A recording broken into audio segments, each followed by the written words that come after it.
उत्तर प्रदेश कांग्रेस अध्यक्ष अजय राय ने बीजेपी नेता विजय शाह द्वारा कर्नल सोफिया कुरैशी पर की गई अपमानजनक टिप्पणी की कड़ी निंदा की। उनकी टिप्पणी को भारतीय सेना सशस्त्र बलों में सेवा देने वाली महिलाओं की सम्मान का घोर अपमान बताया। आज पूरा देश दुखी है कि एक ऐसे बहादुर जाबाज बिटिया कर्नल सोफिया कुरैशी ने पूरे देश का मान सम्मान बढ़ाया और पाकिस्तान के छक्के छुड़ा दिए।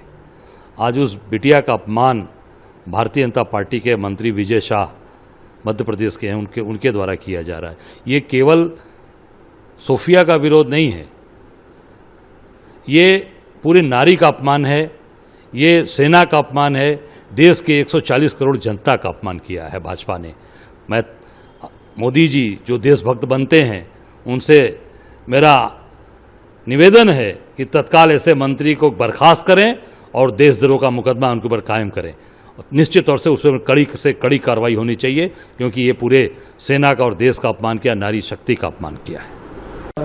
जो सिचुएशन है भारत और पाकिस्तान का, उसमें जिस तरीके से अमेरिका के इंटरफेरेंस के बाद चीज़ें सीज़फायर हुआ, उसके बाद भी उल्लंघन हुआ और प्रधानमंत्री जी का कल 8 बजे एक संबोधन भी हुआ देश में।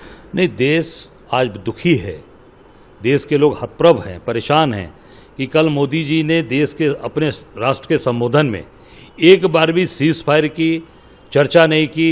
राष्ट्रपति अमेरिका डोनाल्ड ट्रंप के द्वारा सीज फायर की घोषणा की जाती है, उसके बारे में देश उनके मुखारबिंद से सुनना चाहता था, जानना चाहता था कि मोदी जी इस सीज फायर के बारे में बोलेंगे, पर कहीं पर भी एक शब्द उन्होंने नहीं लिया, एक शब्द भी नहीं बोला। और पूरा देश आज दुखी है, परेशान है, हतप्रभ है कि आज इस देश को चला कौन रहा है, नरेंद्र मोदी जी चला रहे हैं या डोनाल्ड ट्रंप चला रहे हैं। इससे देश के लोग बहुत ही दुखी हैं, परेशान हैं और कल ये देश उनके मुखारबिंद से सुनना चाहता था।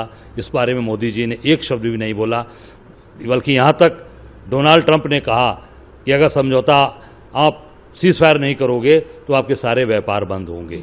तो ये आप देखिए, देश हित से बड़ा, राष्ट्र हित से बड़ा व्यापार होता है। आम जनता की जहाँ हित की बात है, देश की हित की बात है, देश की संप्रभुता की बात है, देश की एकता की बात है, देश की मजबूती की बात है, वहाँ आप उसको व्यापार से अगर केवल जोड़कर देखेंगे तो मैं समझता हूँ कि ये पूरी तरीके से देश का अपमान है और देश पूरी तरीके से आज अपने आप को बहुत ही चिंतित और बहुत ही व्यथित महसूस कर रहा है।